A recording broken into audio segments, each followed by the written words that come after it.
Hello, episode 149, New Meta Podcast. We're back. Another week has passed. Games have been played. No patches have been had. Marco, welcome to the pod. How are you doing this week? Thank you. Doing good. Doing hot. Oh my goodness. Doing so hot. That's the theme of the week in the UK. Yeah. It's probably child's play to Adam in the South in America, but it's pretty damn hot over here, and our houses aren't built for it, so... Yeah. no one can cope. Yeah. It's only 32 today. Degrees Celsius. Where you are? 32 C, yeah. Yeah, that's like... That's the peak. That's like the hottest it ever gets here. That's what it was, I think, in the hottest part of the UK yesterday. It reached 32 at peak. And the whole of the UK, like, can't deal with it. This might sound weird, but it's literally front page news on, like, all the newspapers. It will be a headline like, UK sizzles in heat, 31 degrees. Yeah. It's pretty mad. Yeah, and then beneath it there's, like, genocide. Political unrest. It's like, fucking headlines, the sun's out. Yeah, for sure. Can't handle it. It's the same when there's, like, one bit of snow as well. Yeah. No one's got... There's, like, one aircon for 1 million person. And then, like... 1 in 10,000 has a fan. Like, no one's prepared. Yeah. Houses are built to conserve heat, and no one has AC and no one has fans. So it is actually kind of a big deal when it's 32. You just sweat, like, at home or whatever. Yeah, it's just like a different world, because every house has air conditioning in the US, pretty much, and fans. Yeah, that's pretty strong. I've gone... You know, when you go to Europe, Marco, and like all the buildings have their shutters closed and like curtains drawn, you know, during the hot parts of the day. Yeah. I took inspiration today, and the usual mindset of open your window to cool down. Now it's closed window and closed curtains, just like I'm a DotA basement grinder, but I'm actually just keeping cool. Closed window? Yeah, it's actually the play. It's hotter outside. My room gets... I keep my door open for like a breeze through the house, but the window actually shut. It is when it's sun onto the window. I don't have the fortune of direct sunlight. I'm nicely boxed away. Nice. Apartments right across from me. Right. So best case scenario is like reflection off someone's glass. Yeah. It was pretty sad when you said when you go to Europe, and I'm like, what? You are in Oh. I guess you're still technically... We are on the continent. You're on the continent. Yeah. Dota 2, have you been up to much? Have you been up to much Dota 2 this week, Adam? Still flying through the cavern? How's that been going? I've been playing a lot. Nice. Yeah, it looks like a lot because it goes beyond like the preview screen on Dota Buff. That only goes to 3 days ago, so I've been spamming the cavern. Trying. Also, like, grinding out those weekly rewards. Yeah. On the Battle Pass or whatever. Nice that you can go back and get old ones. Anything to report. Played an offlane Grimstroke with an E-Blade. That was really fun. Yeah. We had a nice combo in that game. I was Spirit Breaker. I remember that was a fun lane. Yeah, I played that lane twice in a row, just from opposite sides. Like, once as a Spirit Breaker, and I was like, man, that's such a great hero combo. And then I was like, hey, why don't you pick Spirit Breaker? Yeah. And we'll do it. And, you just throw the Inkswell on the Spirit Breaker, makes him faster, and it just goes off, and it makes your hitting your Q really easy. Yeah. And then, the other two games... Once I played an Abaddon and once I played a Chin. I did an unranked solo game as a Chin. God. And I just stacked so many camps for this safe lane Gyro. And it was the easiest game ever. Gyro had 800 GPM in 29 minutes. And I'm like, yeah. I just stacked a whole bunch of camps. Easy peasy cavern game. Plus it was my all hero challenge hero. Just took one try, so that felt really good. And then I convinced Marco to play it when I was at Abaddon, because we were on a pretty sad loss streak. And, I was like, I felt really good as the Chin 29 minutes, 800 GPM as gyro, and then it turns out Marco gyro is 969 GPM in 26 minutes. So, damn son. And I only had 3 stacks that game because there was no time to stack because we had killed them 11 times in the offlane. We killed the offlane 11 times in 8.5 minutes. So pretty honestly, cool. Adam. Well, maybe Adam can't take credit for the strategy, but no spells strategy. I was gonna say, were you on the new gyro hype? The BSJ yeah, build, it was literally level 5, 0, 1, 1. There's 3 stats, 6 all stats. They add up, and then 2 quick Wraith Bands. Wraith Bands are low key tanky items, so it give you 1.5 armor, and then you're getting all your stats in there as well. You get 2 of them, beefy. Axe and Pudge. You think the gyro was kind of weak in the early game, but with this stat meta, oh my god, just stand and pound. 11-minute agonims was actually crazy. Yeah, 11-minute I was just like pumping you with mist coils. Yeah. And just like I didn't even have to aphotic shield off Battle Hunger because you just flak and you just kill a creep like on accident and you just knock off Battle Hunger. So cool. Yeah, this seems to me like the first fully fledged stats heavy item build that I've seen that's actually good. Yeah, yeah, because it's like, at level 5, like you said, 6 all stats. That's also 6 extra damage on flak. That's spread amongst everything. Like it actually, goes pretty well. And then, I mean, we've seen like maybe a jug sneak in a stat point here or there. But nobody is going, like, just full stats builds, except for this gyro thing. Yeah, that's cool. Interesting that you got flak at level 3, and then 6, 7, rather than maxing flak. I mean, I don't think it makes too much difference, does it really? It's more just, like, I think it was flak. It was because my mana at that point in the game was in the laning, because I never died and went home, so after using homing missile, the W, that's 120 mana, so my mana was really low, that I was like, flak, I'm just not going to use it, really. Man fighting, I think you skilled stats like mid-fight a lot. Yeah. It was just... I prefer, the stats worked out better just to be, that bit beefier in the lane. Yeah, it's... we had a pretty interesting little set of games because, so this gyro thing happened, right? We got to see that cool build, which was like a BSJ YouTube sensation. And then we also got a game of ours griefed by the Sniper Satanic build. Oh, so that, God. Thank you Slosser's Way for that one hitting high on Reddit. And then we got an offlane sniper that went Midas Satanic. And we just auto lost the game because you have an offlane sniper with Midas Satanic. That was, you could have at least tried to play like an offlane hero and not gone mega hard farm and maybe just a little. This is with Jug 1 farm. and Tinker 2. Yeah, and then 3 sniper is like the sniper or the Tinker had decent a decent bots timing, and he like quad stacked Ancients and hard camp Radiant Triangle for himself to get like a really fast blink, and he was like really close to the blink, and the sniper just walks up and triple shraps all the camps and like just yoinks all this farm from the Tinker. It's like, okay. So I have to play this position 3 Juggernaut, which is Battle Fury first item. I just have to run into heroes and try and... Well, I don't have to, but you're kind of forced to because they have like 4 really active heroes and a Boots of Travel Naga, so it was like, someone's... I don't know. Our heroes are awful. Oh, God.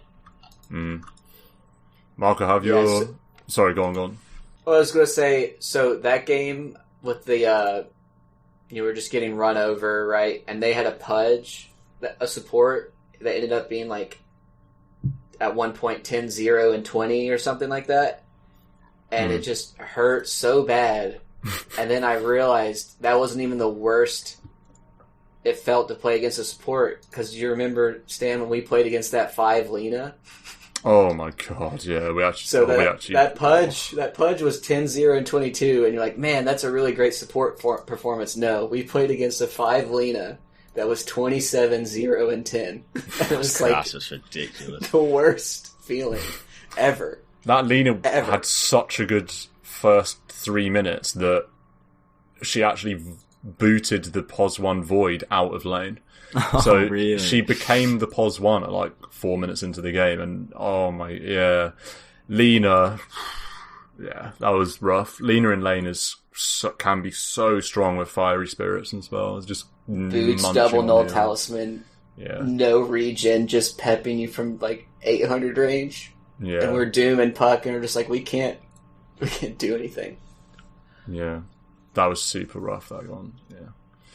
We still had a chance that game, even with the Lena going crazy. But yeah, that was a rough one. I learned that game that, PSA to everybody that plays Doom, and you're like, I'm going to get an Ags and break somebody. They're passive. Well, with Fiery Soul, if she's already got the stacks, it does not take them off. So, like, I blink in.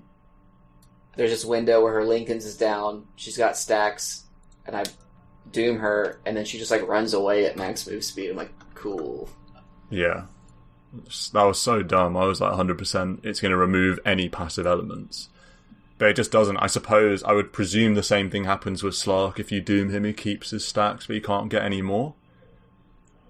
I'd guess that's how it works. Yeah, or like, I guess I should have known that, right? Because like, Sharpshooter doesn't take off Timbersaw armor charges. It just prevents him from making more. So I guess I should have known that it worked that way. But it was a good lesson to remember, I reckon. Yeah, I think so, yeah. Marco, you got some games in today. I don't know how much else you've got in this week, but how's your Dota experience been? The patch drags on, still feeling fresh. You don't have Cavern to keep you going. Yeah, I mean, when you've not played in ages, it feels fresh. Yeah. Even though the patch has been the same for ages. So yeah, I had a few rough ones with Adam. The theme was POS 3's griefing just being horrendous, and we needed our POS 3 mercenary Stan to level the playing field. So yeah, we got this slasher. Oh no, the first one was this Pango, who was so bad that he had to apologise and say, the game's on me, I'm sorry. Like, that tells you how bad it was. 4v5 gameplay. Right, unprompted apology too. Nobody was like, "Oh, you're like ruin." Is it like he just came out and said it? So I mean, maybe Pango's difficult, but that was a 4v5 game, so that was difficult. What was the classic Dota experience happened though in the second and third game? We have this POS 3 Pudge on our team, and Adam's Barra POS 4.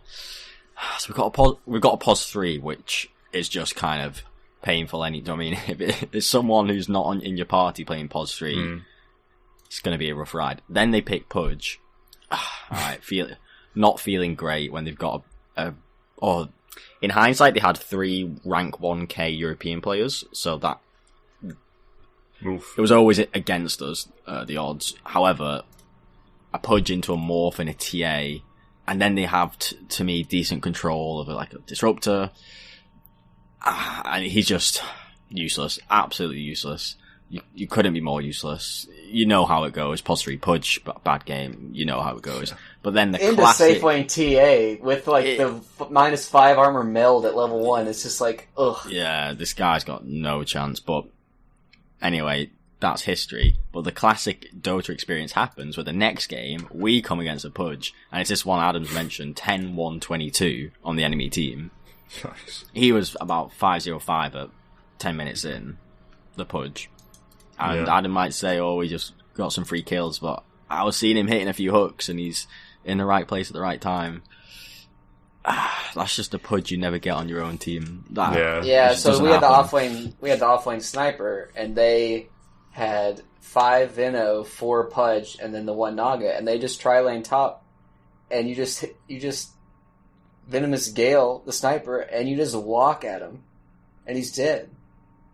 It's just like you just rot him, and you just walk, and like, oh, all of a sudden I have all these flesh heap charges. So yeah, it turns out what's worse than a Pudge is actually a Pudge 3 sniper. So. Yeah. Also, I was Spirit Breaker that game, so twice in a row is just like, this is like negative Spirit Breaker performance. Like, you want to have someone to game with, and like, I have anti-gamers in the lane. Yeah. Yeah. Other than that, some kind of mega messy pub Dota trash. We've got a 12-14 Dawnbreaker, 57 minutes, 24-11 Monkey King, 11 deaths. That's just absolutely criminal. But it was against the Techies. Again, this is me and Adam. Oh, that game was epic. Yeah. I mean, Pudge Techies lane. We were against the Pudge Techies. It was one of these games where at 16 minutes in, because the enemy Pos 1 spec is having kind of a crappy game, and then they've got Pudge and a Techies that had been dying loads in our lane. It was just the most guaranteed win ever, even though it was so early in the game, but it still takes you 43 minutes to win. And you can look at the graphs and it's like, 10k net worth ahead forever. And the Techies was just god game, 21 kills on the Techies. Fuck, but it's one of these where you know you're gonna lose, like, just let the misery end. But so yeah, some fucking trashy pub games. The highlight has to be Nemesis. 11-minute win with Adam. 32 kills to 3. Get a nuke from UA of that. Unbelievable. That's a stomp. Yeah, so. IO, of course. Nice. The MVP. Yeah, or not Adam the MVP, but like, IO. Just the classic Nemesis hero IO. Yeah. So that's been the week. Yeah, nice. Sounds pretty like a good cross-section of Dota. Yeah, Dota game. Good example of how Dota is. It seems good. I've played a fair bit. I'm back in the ranked hunt out of nowhere. No concerted effort to play ranked, but about a week ago, I just like randomly played a ranked game, just a one-off. I had time for one game. I was like, I'll just throw in a ranked. You know, when I hadn't played for 2 weeks and I came on the pod and I was like, I'll just straight back to ranked, no fear. Pick Centaur and win. That's basically been the story for a lot of I've only played one game a day. I think maybe there was one time where I played 2, but I think I've won 6 in a row on Centaur or something. So now we're back in the hunt for Divine. I got Divine, lost it, got Divine again, lost it again. And now I'm in that's basically my Dota ranked experiences, like topsy-turvy, Divine, not Divine, Divine, not Divine. So Centaur could maybe carry me to Divine again. I'm on Ancient 4, 60%. So once I get Ancient 5, it's the home stretch again. So you posted your, that picture in the Discord where you were full green gaming. You had full green. Beautiful streak, and it's the way to do it. It goes Quap, Centaur, Slardar, Clockwork, Centaur, Faceless Void, Spirit Breaker, Centaur. Like, you just sprinkle a little dash of Centaur in between your other games. And then, you're ready to go. Have it ranked every now and again, and then all of a sudden you're like, wait a minute, I'm like 300 MMR up. Yeah, that was good times. Yeah, I got the full green profile. It's good times when that happens. And then I finished I got a game in with Adam after the full green profile and had a nice, tried to get out a POS 4 puck and didn't go very well. So yeah, that was the 27-0 yes. POS 5 Lena game. And you did curse it. You're like, I got the full green gaming. This is a guaranteed loss. Yeah. We just did not know how brutal the game would feel. This Lena, also it's worth mentioning, this Lena that's POS 5 that's 27, 0 and 10. The old level 15 account. Very good for a new player, I must say. Very good for a new player. So I think, I mean, it's hard to tell with the matchmaking, like what the matchmaking considers this Lena, but I mean, obviously like a big fat smurf in any case. Probably not acceptable for me to have 18 deaths, but there you are. But we'll gloss over that. POS 4 puck wouldn't necessarily recommend, based off my experience this week. That sounds pretty bad. That was a cavern pick. Well, I'd already got out the Spirit Breaker earlier in the day and the Clockwork, so I was out of cavern POS 4s, so I had to stretch it to the puck. But my cavern's actually very much expanded now, and I'm somewhat close to the Lena, so I have a lot of choices. So that's pretty nice. It feels like a third of the heroes are available for me to be picked. I've got all the weird ones, like, afraid of spiders or without a nose and all this stuff. So got a lot of options. So that's quite nice. Yeah, that was apparently Chin is afraid of spiders. That's how I completed that one. So he's on like a mount. You wouldn't think he'd be afraid of them. Yeah. Also, he like can take control of things. So you really don't think he would be afraid of them. Yeah, I don't know how they make this stuff up. Who knows? Interestingly, I actually played against a Grandmaster level 30 PA in a ranked game of Centaur, and it goes to show that being rank 30 Grandmaster doesn't mean anything other than that you've played a lot of games at this MMR on this hero. Because this PA went 0-7-4 and just got absolutely crunched in the lane and in the game. So all those thousands of Phantom Assassin games didn't really come in use. It's always a bit of a like, ooh, level 30 account, like, oh, that's crazy. But you'd think that they're an ancient player or like a high ancient player that has tons of experience on PA, but it's probably more likely that they're like a low ancient player that's such a specialist on PA that their PA is like high ancient because they played it so much. So, it's actually like a disguise for almost. It can be, I think. It disguises, what their ability is outside that hero, but it tells you for sure that if you're an high ancient and you're level 30 on PA and you pick PA, there's no question what level they're going to play at. Yeah. That's the ceiling, Yeah. Totally. Because, it's not just games that you have to play quantity of, it's you have to win a lot. So when you're... The guy's basically 50% win rate on PA. Is the impression I get. It's not like you're not a booster, but it's not like you've climbed. Yeah. I guess. Because it just takes so much grind to go from 25 to 30 that it's like... and if you have climbed, it's like what we've said. You almost got it hero spam MMR inflation. So, it's still cool to like, oh, this guy spams a hero. It's like kind of cool, but it's definitely not scary. No. Do you know what I mean? It's not scary. Especially in a ranked situation. It's not scary. What unsettles me the most is when you see kind of...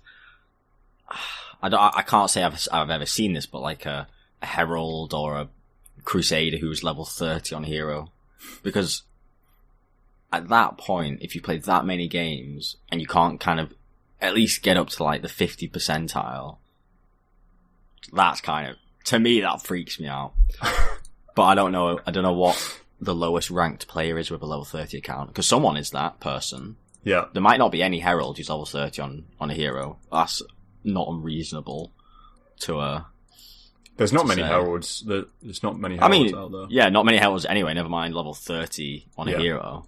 But someone has to be the lowest MMR player with a level 30 hero. Yeah.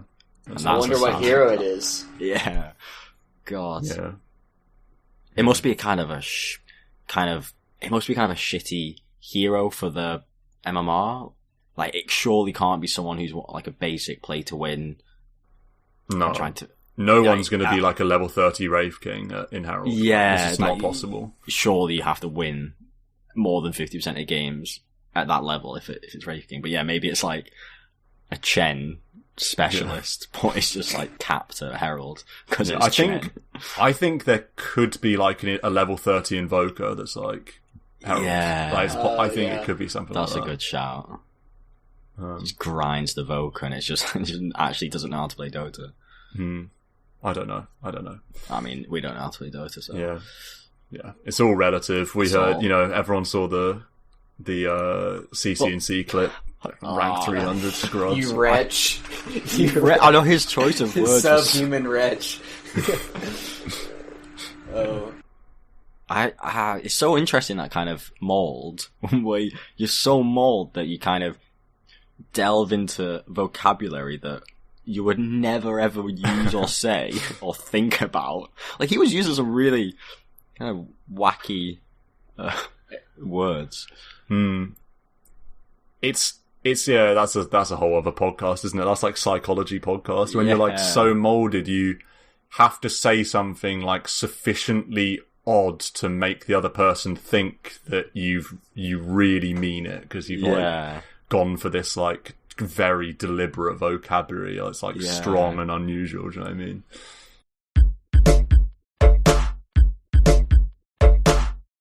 Let's talk almost as a segue out of my games onto a little discussion I wanted to have on Centaur and why we think it's good, because it's kind of like a classic new meta hero. We talked about Wyvern, although Wyvern's probably a little more complicated than Centaur. We mentioned last week's episode that Centaur's game plan is so simple. And I've listed some of the reasons here that why I think Centaur's so good as a pub hero. So lane winner, i.e. high base damage in the lane, and also retaliate, meaning that you're really hard to harass. So it's really hard to get zoned, especially when you get higher levels. You know, when you get level 3, level 4 return, you kind of just automatically win the lane because no hero can man up against you. And you've got high base damage. Then into the mid game, you've got a lot of damage and attention soak because you're naturally tanky because of return. You've got a stun, which is really useful. You've got Stampede, which is really useful both offensively and defensively. It's just like a very versatile spell, very easy to get value out of it. It's not like some RP or black hole that's hit and miss. It's just you press Stampede in a fight situation and you're always going to get good value. And also it's got natural lane shove and farm from Double Edge being tanky, and from return, which actually does a ton of damage to creeps. And because you've got all of that inbuilt to the hero's kit, your item builds are therefore really flexible. The only core item really is a blink, and even then in certain games you can delay that. So item flexibility then would be the headline. And I think those things are really important, and maybe we'll get into this discussion later, but it made me think about other heroes that potentially fill some or all of those roles. I don't know if you guys have anything to add on that, on the Centaur pitch, like why the hero's just so good as a pub hero. I think the ease of execution is a big selling point, because there is a lot to think about when you play Dota, and I mean, particularly when I've come back after not playing for quite a while, and I've then been playing, it's made me realise more consciously, there's a lot of stuff I could or should be thinking about, and in just recent games I've been like, I can't even be bothered trying to like think more than I already am, because it's mentally tiring. Right. So if you're playing any hero, if it's hard to understand exactly what your optimal execution is, it's hard to understand like who you need to go on or how you need to engage them, or like where your hero needs to play on the map, or kind of which ally do I best synergize with, or is it even easy to use my spells right? If you minimize all of that down, I feel like it's just going to make your actual gameplay so much better, because you've got less to think about, and that's the ease of execution bit. And when you think playing Centaur, fucking hell, it's so basic. I think Blink is critical. I think it is core. I think maybe 1 in 30 games or 25 games could justify not getting a Blink, but it's safe to say, Centaur's you're always getting item. It, isn't it? It's just like it's just like some games you're like, oh, I'll get a hood and a Vanguard first, or like I'll get a hood and a Travels first. You know, if you're like some 1 in 30 game, but it's like it's core. But your game plan is so easy to shove creeps. You do it quickly, which is really good. It's really nice to be able to nuke down a creep wave very quickly, and without having to waste cooldowns either. Other heroes, like even when I was playing Sand King, I mean, to kill it, you don't want to use a Sandstorm, because that is kind of that's like a 22-second cooldown at level 4, and then a Burrow Strike, even that's like 10, bit over 10 maybe, and it's like a really important spell. And even if you do use Burrow Strike, fucking around, like hitting creeps for a few seconds, and it doesn't sound much, but it does add up. Centaur is just going boom, 4-second double edge, they all hit you twice, retaliate, they're all dead, and you can move off. So the game plan of Centaur, shoving any creep wave, easy jungle, can easily take jungles, because again, you're not reliant on cooldowns to farm any camp. So it's really easy to get gold, and all you have to do if you're ever fighting is to blink and stun someone, and do it when you've got backup. And that's not hard to do. It's not hard to go like, have I got a +1, +2? Do I see an enemy hero? Can I press kind of 3-4 buttons to blink stun? It's so basic, and that's it. It's like, you don't even, it's so basic. And then, you don't even get punished because you're tanky and you've got your stampede. I think the issue I've sometimes found is that because you're also basic, it can be a bit questionable. Right? How do you offer more? Because the scale factor of the hero isn't great because really you are just a blink stun and you don't really scale damage that well unless you kind of got some weird gimmick shit ton of gold.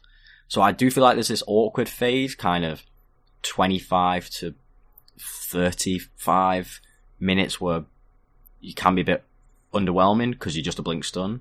And that I feel like can be a bit weird to know, how do I do much work? And I think in that case, what I always found successful was get a BKB and just piss off the supports and make sure that you kind of turn yourself into a Timbersaw almost, kind of just chaos creation. I'm so tanky, like you want to soak spells, but really you're just creating chaos and doing a hoof stomp and letting your team do the rest.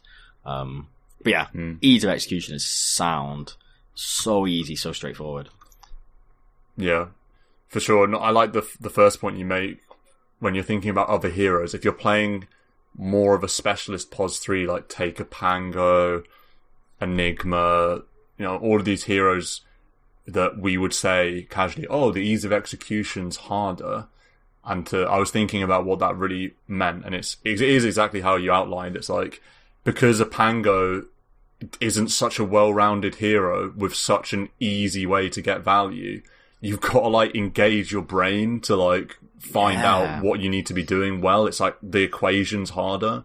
Yeah. Where that's and like you have to do that if you're going to win. If you want to have like a good win rate on Pangolier, you simply won't have straightforward Pango games every time. So it's like you're going to have to think about making quite non-standard adjustments that you're going to have to like engage your brain for. Like Centaur's so easy to execute that the only flex you have to think about is your item build, and that's as in your gameplay is just the same. So the only thing you have to think about is your item build, and that's like so easy. It's such a luxury. Like I play Centaur and I'm spending all game just thinking about what my item build is, and it makes and you're so rewarded for it because I just think, for example, the other day I was playing against, I think, Clink's, I can't remember what the mid hero was, but some hero that was like Lena, another ranged mid. And I was like, this is a good Blade Mail game. I'll get Blade Mail after Vanguard, then Blink, or I'll get Halberd. That's a great Halberd game, or we really need Pipe. And like, you can actually spend like time thinking about that, and that's like, you're rewarded so much because the rest of the hero just like plays itself. So yeah, that's what I found with Centaur anyway.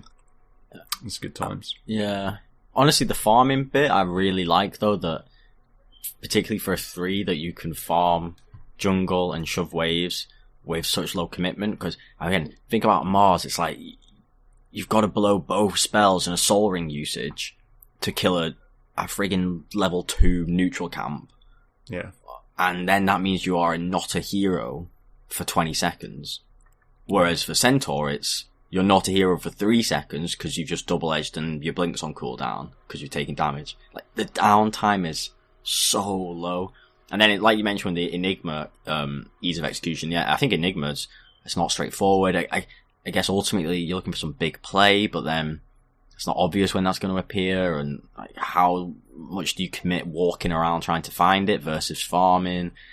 The decisions are harder to make and harder to come across. It's not only that, it's like the wrong decisions are better as well. Like I've had games recently where I've like done something dumb. Like for example, a classic one was we're pushing high ground and I'm like out of position and we're against a Tusk and I get sharded like up their high ground and they're just wailing on me.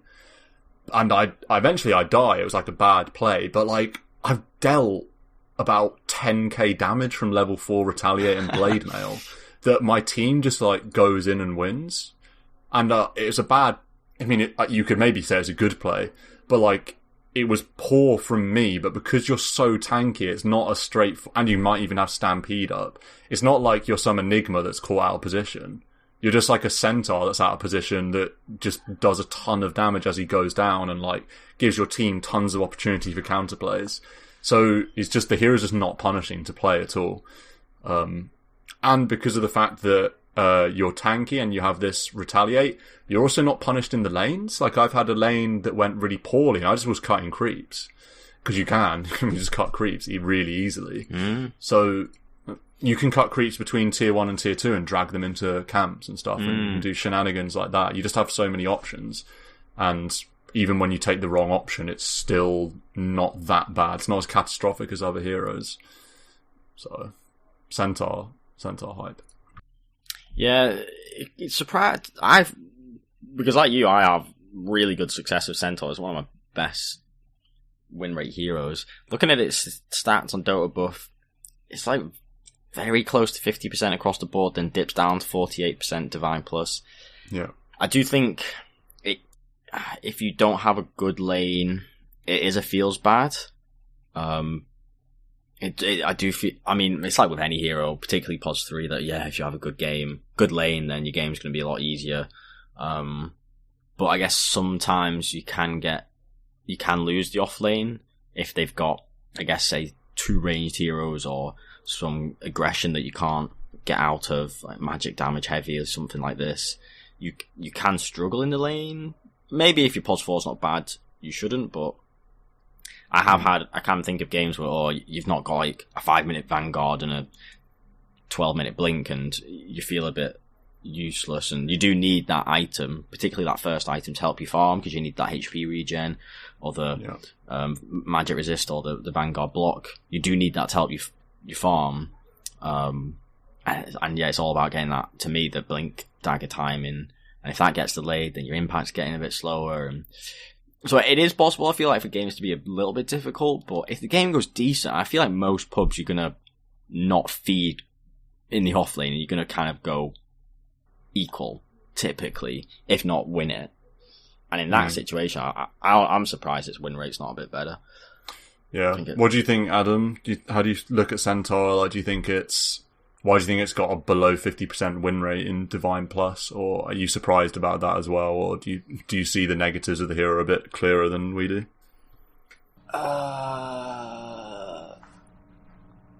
They're probably just better at counterpicking it. Right? It does have weaknesses. Probably get Monkey Kinged a lot. Or that's true. Disrupted, or I don't know. There's something to be said for lower DotA that if you just put a large immovable object in front of them, they'll like run at it. Like it's also the reason why heals are OP at lower, because no one can punish it. Like Necro is, giga hard to kill, but in like higher DotA, you just know when to kite his W and you vessel him and stuff. Yeah, but I still think it is a really good hero for all the reasons you guys said. Especially having we so eloquently put in our pub recounts of like not having a 3 just ruining our game like 2 or 3 times in a row, and Centaur is very much a 3, so he is very much appreciated. You'd have to try really, really hard to steal farm from a core, from another core. Like, he will get everything he can get, but he can't like take everything from everyone else, Yeah, and also he can just take he's a classic. He absorbs the hard stuff. Yeah, exactly. Yeah. He can take hard farm. Yeah, and like it's not like Sniper can shrapnel all your waves and camps and stuff. It's like, no, he occupies his space very well, but it's really hard for him to take larger of a percentage than what he wants. And then once he has what he needs, he can just game. Yeah. Which is really good. Like a Blink Initiator is just so value. It's hard to overstate it. And just like that, he's big and fat and he takes up space. if the team has to blow everything to get through Centaur, that's fine, because that's so much damage taken off the table for the heroes that are not as tanky, and your cores can wail during the time, and your supports get spells off. Mm. I'm thinking of other threes. I just want to make the farming point. I was thinking about Timbersaw as this tanky frontline space creation, does similar things to a Centaur in a team fight. But and again, I played a Timbersaw like a week ago or something, and it's so annoying how slow it can be to farm, or how resource intensive it can be to farm on certain position threes. Yeah, I was playing Timber. I was like, fuck me, like I'm using hundreds of mana to kill these shitty neutrals, and now kind of don't have enough to really fight with. It's so painful, whereas Centaur is zero resource commitment. Free mana, it's just a little bit of health, and if you have a hood, it's negligible, the amount it takes. And again, honestly, I know I'm coming back to this point, but the fact that you can farm any camp or any lane 3, 5, 6 seconds faster, let's say 10 seconds, I mean, maybe that's too extreme, but when you've farmed a creep wave, then farmed 2 jungle camps, you're saving like 20 seconds of time, and that's a team fight. That's you connecting and engaging in a full 20-second team fight, versus you've done your farm, you've been brainless, and you've farmed camps rather than gone to the fight, and gone to the fight 20 seconds late, and it's finished because it took you too long to kill the creep camps. Honestly, I really like the fact it's constant uptime, and it's so tempo. And I was thinking, why has this hero got crap win rate then? And I reckon one of the big factors is going to come back to this kind of soft pos 3 gameplay where people don't take the map that they should take, or aren't aggressive with the positioning, don't take that kind of aggressive, dangerous farm, dangerous map positions, because they're scared. And I think people just naturally deviate to this very passive, worried playstyle, and then that's shit for a Centaur, because you need to be pushing the limits, pushing the map, opening the map, and then making those jumps happen. And it's so much harder to do that playing on your side of the map. Like Adam says, blink stuns, blink initiations are so good. They happen most often on the enemy side of the map. And maybe in a lot of pubs, they'll happen on your side of the map because people will just kind of headlessly barrel down a lane and then get gone on. But even that, I don't think it's going to happen that much. Like, if you want to get a lot of value out of these blink initiations, you've got to have that map pushed out. We always talk about the map control, map presence. And if you're taking that harder farm, you will be creating more map, opportunity to then capitalize on with blink initiations.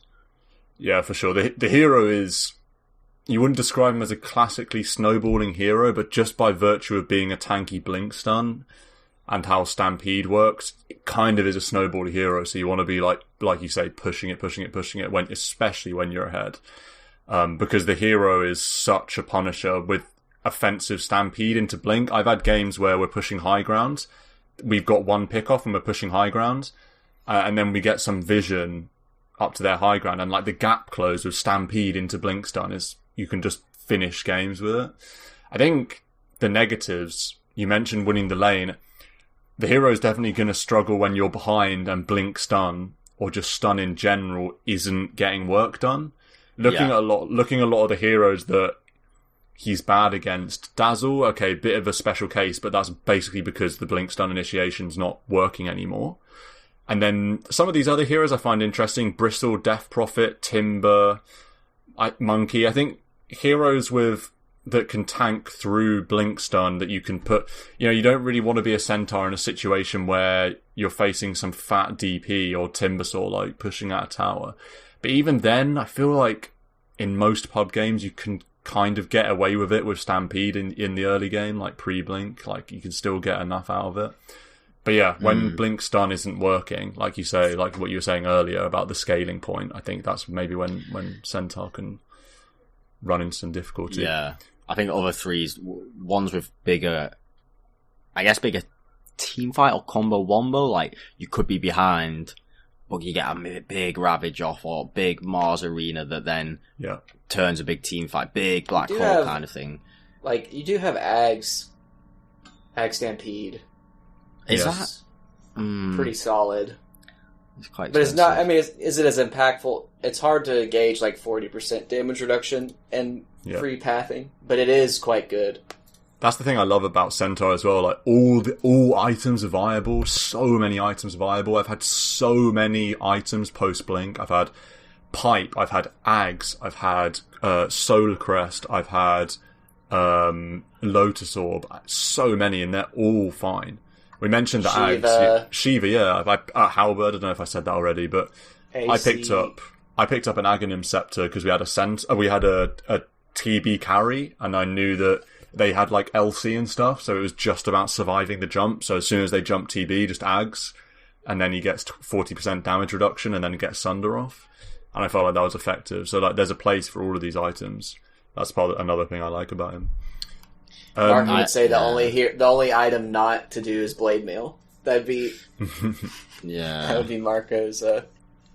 I don't see any value in blade mail. I got blade mail and it was value in my most recent game. Their enemy POS 1 and POS 2 was Clink's Huskar, so I was like, I'm just getting a blade mail and they could never kill me. Yeah, that's quite cool. And it's like probably Wind Ranger is probably the third one you add to that, and then you're good on the blade mail front. Like other than that, probably the. I mean, that's like the most. My example is like the most extreme you could write up, like Huskar Clink. Yeah, scores. It's not like auto.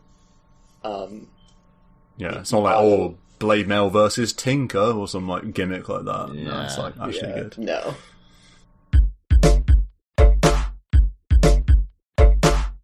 Let's move on because we've been boosting Centaur's ego for a long time here. We wanted to have a discussion on the mid game and how to Where's approach the stat it. corner? Oh my goodness, what's happened to stat corner? You're right. I can't offer a stat corner this week. I have a stat corner. Nice. Ooh. Excellent. And I was doing it while you guys were discussing Centaur. I forgot that I was supposed to be doing this math earlier. I had an inspiration, and then I was like, oh, I'll do that some other time. And I was like, wait a minute, I was supposed to do this. So this was... Do you want to do stat corner now, or... Yeah, sure. Let's do stat corner now, and then we'll do mid-game discussion at the end if we have time. So, I was on Twitch, and it recommended Effie DotA's stream. You know, the analyst from the last major, and she is immortal and a Earth Spirit spammer. And she happened to play Earth Spirit. I'm like, oh yeah, okay, she's very good. What a hero. Like, I'm so glad I don't have to see that in my, even though I'm an immortal, like nobody plays that hero, which I'm happy because it's like so, it's so good. But then it got me to thinking, okay, so I go to her Dota buff and she's, you know, a hero spammer. And it got me to thinking, what percentage of all of our games is our most played hero? You know, like what level of a spammer are we? And so she has like almost 12,000 matches. Wow. And she had like 1,100 or 1,200 games on Earth Spirit. So it's like roughly 10% of her games are Earth Spirit games. And so I went through all of our Dota buffs. And I actually got the stats for our most played hero, our top 3 heroes combined, and then our top 10 combined. Because, you know, if you go on Dota buff, it shows your top 10. Yeah. So it's like the different degrees of spamming. Like maybe you only have 3 heroes, so that like that pool is really huge. Yeah. So you want to let's do Marco first. Yeah. So Mark. Who do you think is going to win? I was going to wonder. Wait, like, so what do you mean win though? Like who's the most? Who's the most spamming? Who's the hero? Yeah, that sounds like a lose to me. But yeah, I feel like hero spamming nerds. I think it's going to be me, right? Am I the most? I think it's going to be spammingest? Stan with his Meepo. It's interesting. I'm not sure Meepo's my most played anymore. Is it not? Lena's creeping. Like Lena's creeping. I need to check. I won't go on your page, so to not. Yeah, I'm not on the page either, but I think I'll probably take home all 3. I think definitely the 1 and the 10. Maybe I don't know, Adam, like Lich CM. I don't know if that's enough. Maybe Adam probably not. Adam's got more games than you. He might take the like top 10, and you take the top 3. Maybe. Go on then. Should we go to Marco then? Our versatile Marco Overlord. Every position. Yeah. Yeah, so Marco has 3,947 matches. And his most played hero is Quap at 144 matches. So that's 3.65% of his games. Did you spam on the old account?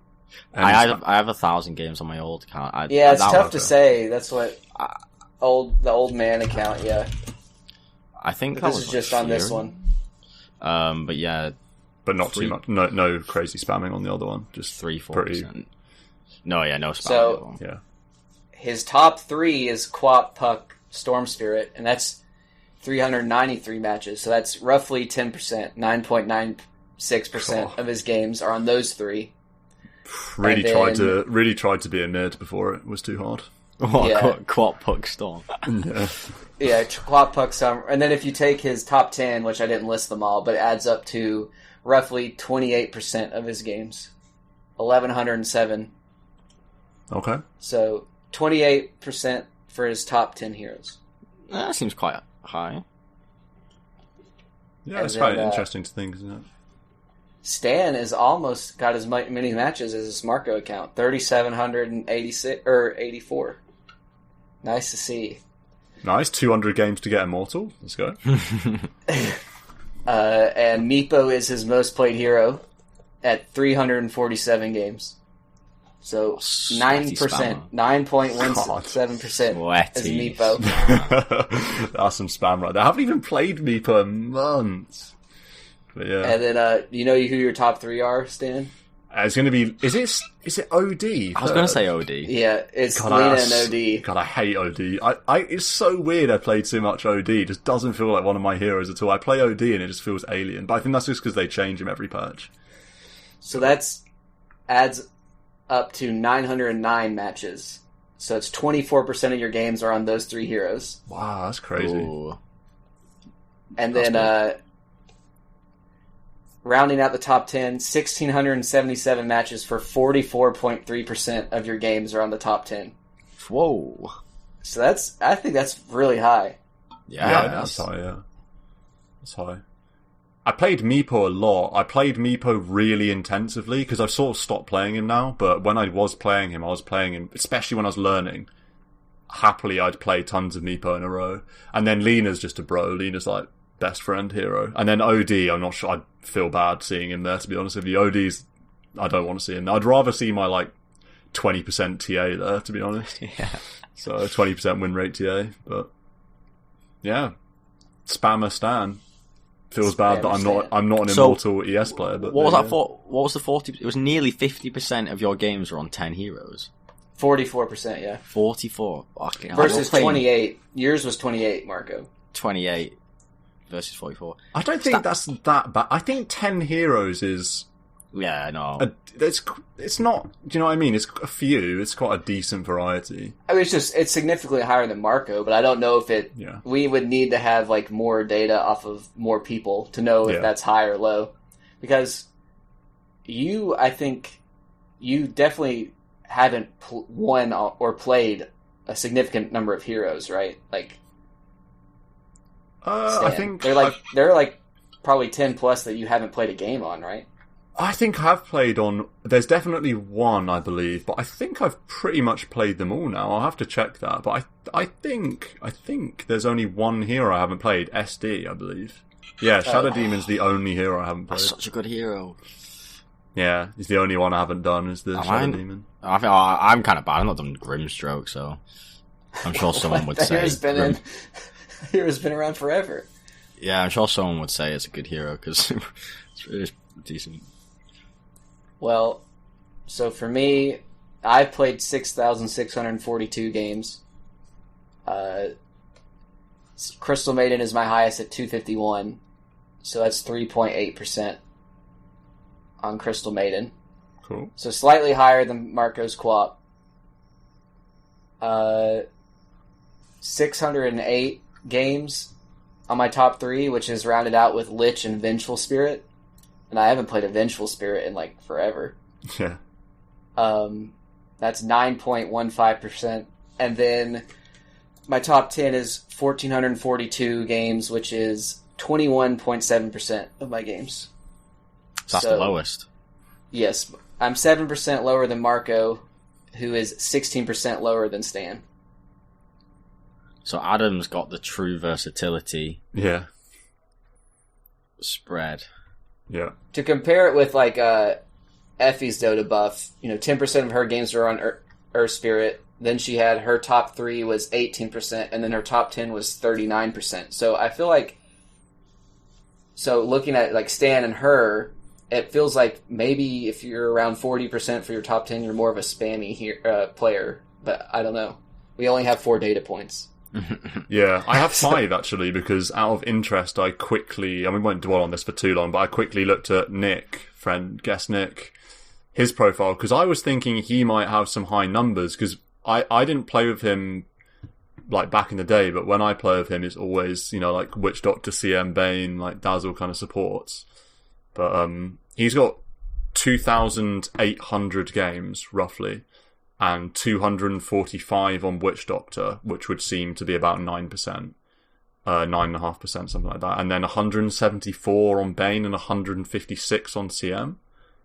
So I don't know what that top 3 would look like. That's like 550 games out of 2,800. Like yeah, so maybe similar to me. It's above 20, I think. Yeah, so maybe Nick's similar to me. I don't know. But yeah, interesting. Yeah, I'm curious to see. Show us on the Discord. Get some Discord responses going. I'd be interested. Like, how do people enjoy the game? Because there's some people that maybe they only have like 10 heroes they're interested in playing, and that's all they do. Yeah. An interesting one is...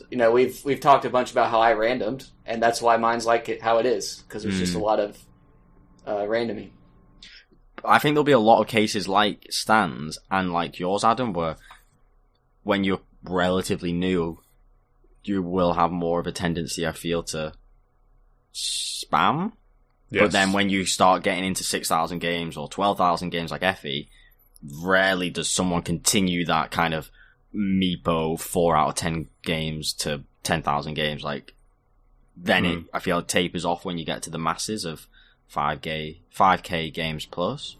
Well, if you think about you're that one guy that spams Chin every day. Yeah, like one. Yeah, you do see some profiles, like you do see some Invoker profiles, like 90%. But it's interesting because my example, unless I suddenly want to play Meepo every game again, my numbers will fall as I play more. Right. So yeah. Let's talk about mid game for 10 mins or something. Marco, you were thinking about mid-game playstyles and mistakes and just general thoughts. I don't know if you want to expand on some of your thoughts and we'll sort of take it from there. I have some examples myself of mid-game discussion points potentially also. So I feel like it's... I mean, we obviously love talking about any stage of the game given how much we yap on about the game. However, I do feel like the mid-game is the most poorly understood, because in the laning in the early game, I mean, you play it to death. It's kind of spoke about to death, like on any kind of content. There's always so much laning focus and early game focus, and then late game, really it comes down to some kind of crazy big teamfight execution where most late games get to the point where it's kind of like who gets the best jump or who's fighting with wards, who doesn't cock up the spells. Mid game, it's just I think more interesting dance, chess.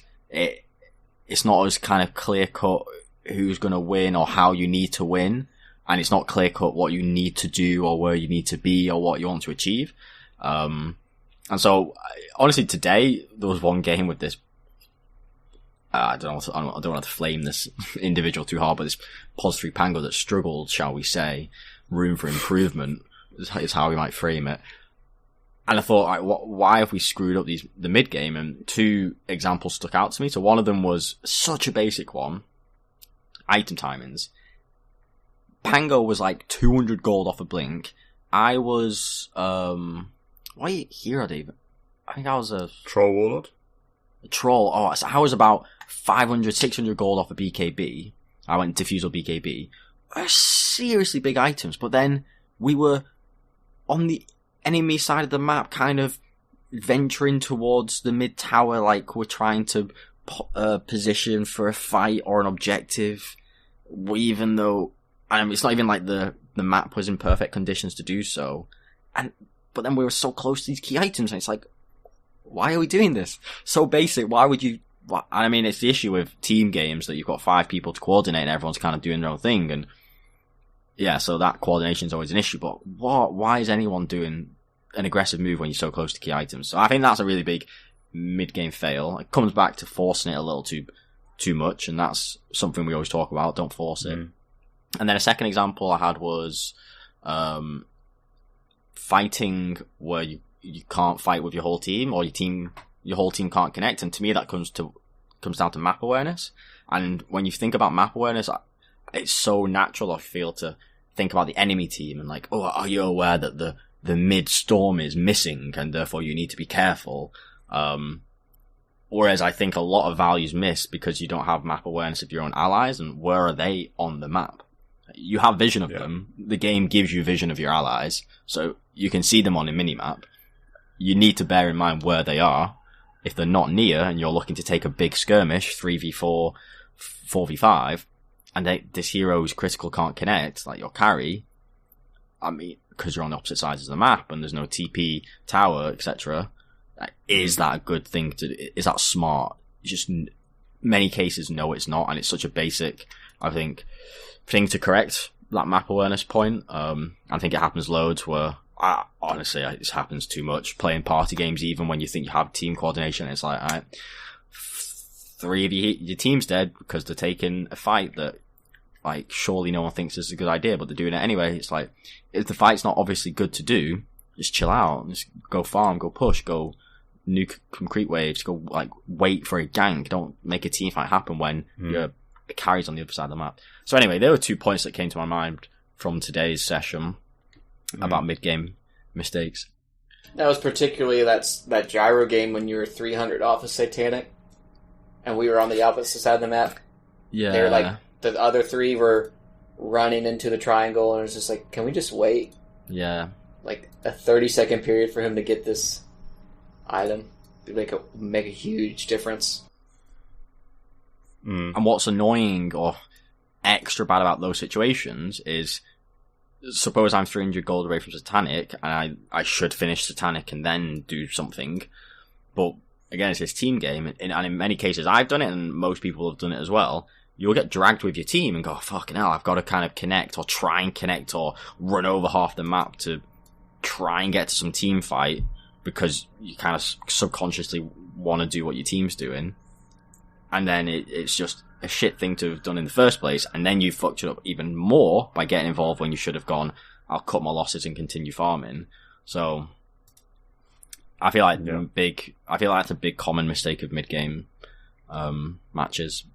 Yeah, the mid-game's an interesting one. Like you said, a lot of the points come back to not forcing it, and I always think that I found it helpful to have almost take a step back and realise what the overall plan is, because sometimes you can get so caught up in trying to force stuff and trying to do the hard things that you forget the easy things. You know, it's like we talk about it all the time.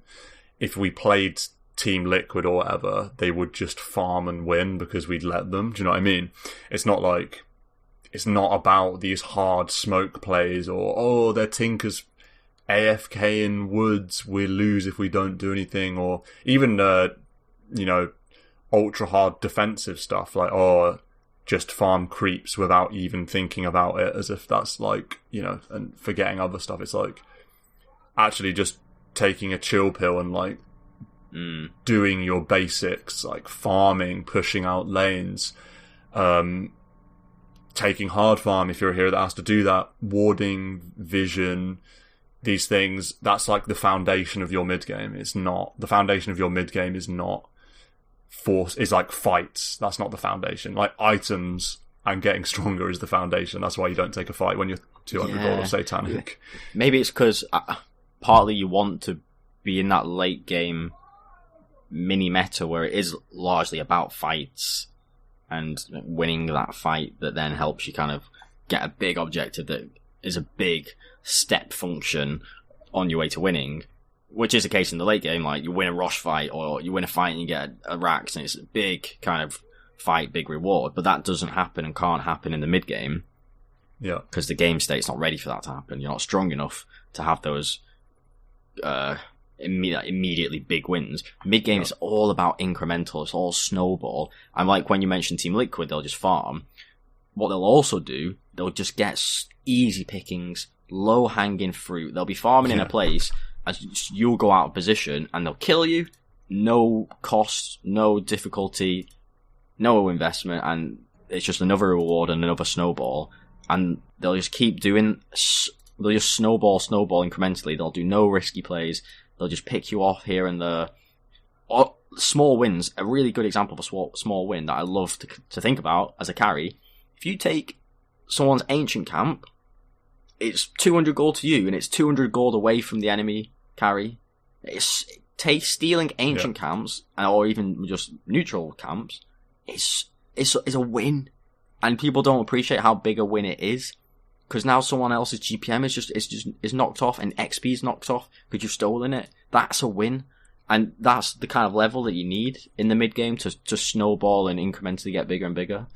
You don't have to have like a big 5-man team wipe in the mid game to be successful. Because it's just not going to happen. And you'll try too hard to make it happen and actually then just miss out on other stuff you should have been doing. Yeah. What do you reckon, Adam? Are there any classic mid-game pitfalls you think of, or ones that you've had in recent games or such things?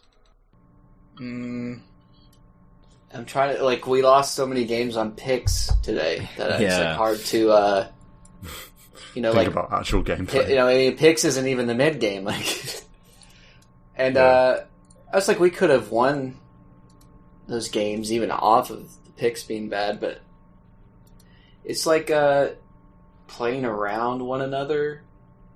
Like, when games start to go pear-shaped, we had that one game where we had the Sniper, Tinker, and Jug, and so everybody was in a lane. The two supports kind of didn't know what to do, and we would kind of group around one core, but then the other two were open to gank, and it's more like if we just maybe fought together earlier, we could have actually got some kills instead of continually being ganked over and over. It just depends on whether you're ahead or behind in the mid game. You're ahead, you take over the other side of the map. If you're behind, you got to try and carve out space for you to come back and like de-ward. Know when they're taking Roche, so you can take maybe an advantageous fight. Know when the next item is coming, like Marco says. Because there are times when you're behind, but it's like, really all you're doing is waiting for the core to hit the item timing, and then it doesn't matter if you have a gold deficit, like, you're online at that point. Yeah, do you think, when you talk about being behind and what you should do, I like the way how you talk about, carving out a way back into the game, because that metaphor, illustrates that it's a problem to be solved over time, whereas I think in a lot of pubs in the mid-game, people think that every problem is to be solved immediately, and then that leads to forcing it and throwing with smokes, and we've got to do something now, and actually no, it's like, if you're behind and the enemy team just got a pick off and they're pushing your tier 2 or your tier 1 or whatever it may be, the answer is not necessarily to immediately panic and run your 5 heroes over there to defend if you're behind. A much better answer might be to push the side lanes aggressively and then potentially give the enemies an opportunity to make a mistake. And if they do, again, low-hanging fruit, like we said, like, pounce on those pickoffs. And it's a medium-term problem that you're solving in the mid-game. It's not like some immediate thing that has to be answered right now. Because like Marco said, the game state's not ready for game-winning plays instantly that you have to answer. So it's just like... Or, sorry, go ahead. You need those small wins. Like you say, you're not going to just kind of suddenly turn the game back in your favour. If you are behind, you've got to get it back incrementally, and that's going to be, kind of like pushing out the map and trying to take a bit more form, but it's going to be picking off the enemy when they make a mistake and one hero's out of position. It is typically going to be bit by bit comebacks. I think a lot of the time it'll be enemies making mistakes, like they'll overextend and then, you take a bit of a win and you build it block by block. For sure, that is the best way to approach it, rather than we've got to somehow swing it back in our favour entirely at 20 minutes, which is so unrealistic. And then also just that incremental bit also aligns with the idea that when you're behind, it is so much better to stay at a constant deficit, because you're not playing overly risky and you're kind of trying to get bit by bit wins, because 10k deficit at 20 is nothing like a 10k deficit at 30. So I think an issue that people do is they get behind and think they have to they have to be ahead in 2 minutes, like you say, they have to solve the solution, but actually it's a medium term. There's still lots of kind of 20 minutes to play. Even if you just go evens for the next 10, that's a win. Yeah, for sure. I think so. I'll give an example of another mid-game throw thing, and that's like getting carried away. This is from the perspective of being ahead. We talked about what to do and what not to do when you're ahead. It's just as when you're behind, and it's just as easy to make these mistakes when you're ahead. I had one where I was playing OD, and I was doing very well. I had a great laning stage, had a great early mid-game, you might say, and then got too carried away and thought that I could just almost forcing my play until I was inevitably going to die. I think one of the things that is so effective when you're playing a core, especially a core that's snowballing, is that's when not dying becomes this huge objective. And so what I did that sort of threw the game a bit on this OD was I picked up an Invis rune, and then I tried to orchestrate some like surprise play with the Invis rune that ended up failing. I was over a sentry, I just died. And then I was thinking, why did I do that? It's a super high risk, relatively low reward, and the much safer play that leads to a much higher sort of game winning percentage chance is just to chill out, keep doing what I'm doing. I should, just deny the Invis rune and just keep doing what I'm doing, farming and taking easy kills and easy rotations when they come. So don't think that because you're ahead, you have to win the game right there. It's, how many times have you had it where you're winning a game and you're ahead? You might have a push lineup, or the enemy team have an AM or a Spectre or something, and your teammates are thinking, keep pushing, keep being aggressive, we push this tier 2. I know it's precarious, but they've got an AM, like we have to win now. And it's such a falsehood. It's just not the case. Keep squeezing and keep that goal ticking over. And then you'll be able to win at a later game. It's like we said, in this conversation before, there's no game-winning moments in the mid-game. It's just incremental. And so play to that style. You're not trying to end the game at 20 minutes just because they've got an AM on the other team and you're like ahead or whatever. At that point, I think it has to be the most common mid-game mistake where you're ahead and then you don't appreciate the macro game enough, and you, like you say, you keep trying to push a tower. Like, let's go down mid tier 2. There's thousands of golden XP to be gobbled up risk-free around the whole entire map, but no, we'll just funnel all our time and attention in the mid-tier 2, and then you get wiped, and you do it for like freaking 3 times in a row, and then go, oh shit, game's hard now, and it's like, yeah, because you tried to force it, tried to end it, tried to get these towers that you just do not need to get. Just get the macro, get all that gold XP, soak it up, and then and go again and just do what you were doing. I remember watching YouTube videos of like DotA High School, like high MMR pubs. Ramses stuck out to me a couple of times because he'd be playing these POS 1s. Smash a team fight, and then boom, he's TP'd back opposite side of the map, even though he's just kind of killed a few heroes. But it's like a 20-minute time period. He recognises that even if we got this tier 2, like in the off lane, who gives one when there's all this farm for him to take and soak up on the rest of the map? You've got to appreciate the macro element. I mean, we always speak, me and you, a lot from the core perspective because that's what we play more. But even if you're a position 4-5, you should be encouraging your cores to play optimally. And so, let's even if you as a 5 start TPing away, that's going to kind of incentivize your other teammates. Yeah, maybe we shouldn't stay. Like, our allies are leaving this mid-tier 2 push. Maybe we should leave as well. That would actually be pretty value, because you'd be forcing your team to do the macro, which in the mid-game is going to be so much better. In the late game, yes, you've got license to go, actually, let's push forward, because you're strong enough to kill towers and Raxes in time. But in the mid-game, you won't be strong enough to end it and get it. Like, just chillax and go macro, go later. Yeah. Any final thoughts? Final sort of one sentence answer. Do you think we're going to be doing a patch review pod anytime soon, or are we on this to TI? What's going on? Are they frantically getting a patch going over at Valve? It'll be on TI will be on a different patch, but I don't know how soon. I think we're stuck on this one for a bit. You've got to imagine that's how it's going to be. I can't imagine. I think they'll give them 1 month, maybe. Is that it? Oh.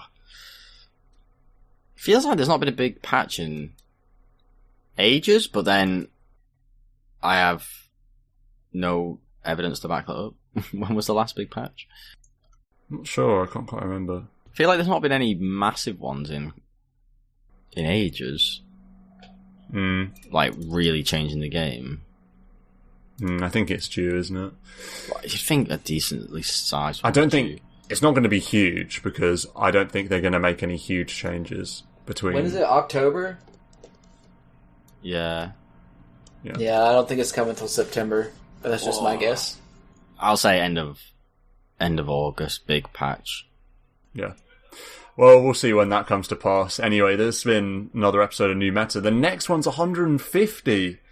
I'll make sure I have a stat corner for that, as good as today's Adam special stat corner was. I'll try and have a stat. Maybe even, I don't know. We'll see.